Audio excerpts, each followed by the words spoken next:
केदारनाथ अत्यंत सुंदर तीर्थ स्थल केदारनाथ, देखने योग्य सबसे सुंदर तीर्थ स्थल केदारनाथ, 12 ज्योतिर्लिंगों में से 5वें स्थान पर केदारनाथ, चारों धाम की यात्रा में से सबसे महत्वपूर्ण केदारनाथ। इनके दर्शन के बाद ही बद्रीनाथ की यात्रा अगर की जाएगी तो ही यात्रा पूरी मानी जाएगी। इतना महत्व है केदारनाथ का।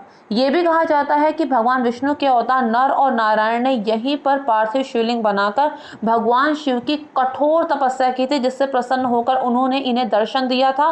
साथ ही यहाँ पे 2 पर्वत ऐसे आज भी विराजमान हैं जिन्हें नर और नारायण कहा जाता है। ये भी समझ सकते हैं कि नर और नारायण आज भी पर्वत के रूप में वहीं पर विराजमान है, और हो सकता है कलयुग की समाप्ति के बाद वो वास्तव में अपने असली रूप में आ जाए।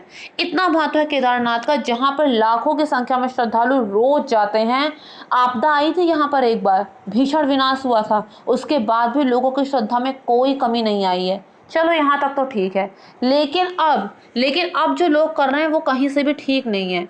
अच्छे खासे स्वस्थ लोग वहां पर पिट्ठू यात्रा करते हैं, एक दुबले पतले आदमी के ऊपर, जिसके लिए कितना पौष्टिक आहार मिलता होगा, जो कितने पहर खाता होगा, जो एक गरीब आदमी है वो अपनी पीठ पर लाद के अच्छे खासे मोटे चौड़े लोगों को बैठा कर केदारनाथ में मंदिर के दर्शन करा रहा है। एक को ऊपर छोड़ के आया, फिर दूसरे को लेके गया। पापी पेट क्या ना कराए, इतनी मेहनत करके वो अपना पेट पाल रहा है। क्या जरूरत है ऐसी यात्रा करने की जो दूसरे को कष्ट पहुंचा के दूसरे की जान लेकर की जाए। चलो 1 मिनट के लिए मान लिया कि ये भी ठीक है। वो आदमी कम से कम बोल के बता तो पाएगा कि हाँ अब मैं बहुत थक गया हूँ, अब मैं पानी बीच में पी सकता हूँ। उसे रुकना होगा तो वो बीच में रुक भी जाएगा।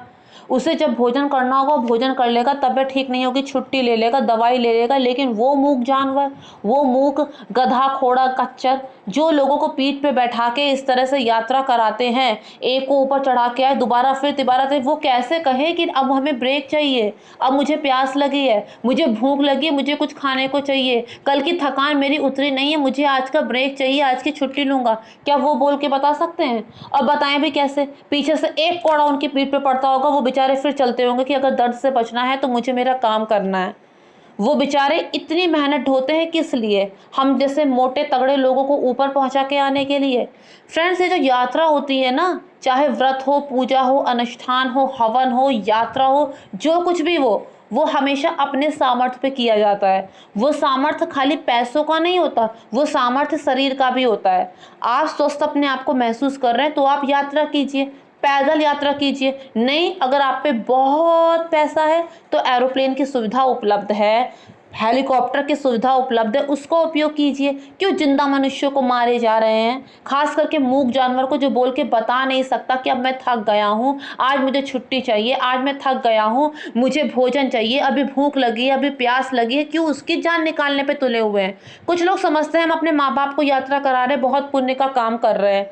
चलो मान लिया आप पुण्य का काम कर रहे हैं, लेकिन श्रवण कुमार अगर बनना है, अपने दम पे बनिए ना, अपनी पीठ पे अपने पेरेंट्स को ले जाकर ऊपर दर्शन कराइए ना, तो उससे भगवान बहुत अधिक प्रसन्न होंगे, उससे आपकी बहुत वाहवाही होगी। लेकिन किसी और को किराए का श्रवण कुमार बनाकर आप क्यों नहीं दर्शन करा रहे हैं? सबसे महत्वपूर्ण बात यह होती है कि जब हमारा शरीर सुचारू रूप से काम कर रहा हो तभी ये सब यात्रा आदि कर ली जाए, नहीं तो फिर हम पैसे देकर किसी मशीन का प्रयोग कर सकते हैं, आप किसी वाहन का प्रयोग कर सकते हैं, हेलीकॉप्टर, एरोप्लेन आदि में यात्रा की जा सकती है। लेकिन किसी दूसरे के पीठ पर चढ़ के जो आप यात्रा करेंगे, उसे जो कष्ट पहुंचाएंगे, उसका जो पसीने गिरेगा ना, वो आपके ऊपर जो अंगारे बरसाएगा, वो आपको आज नहीं लेकिन कुछ दिनों बाद जरूर समझ में आएगा।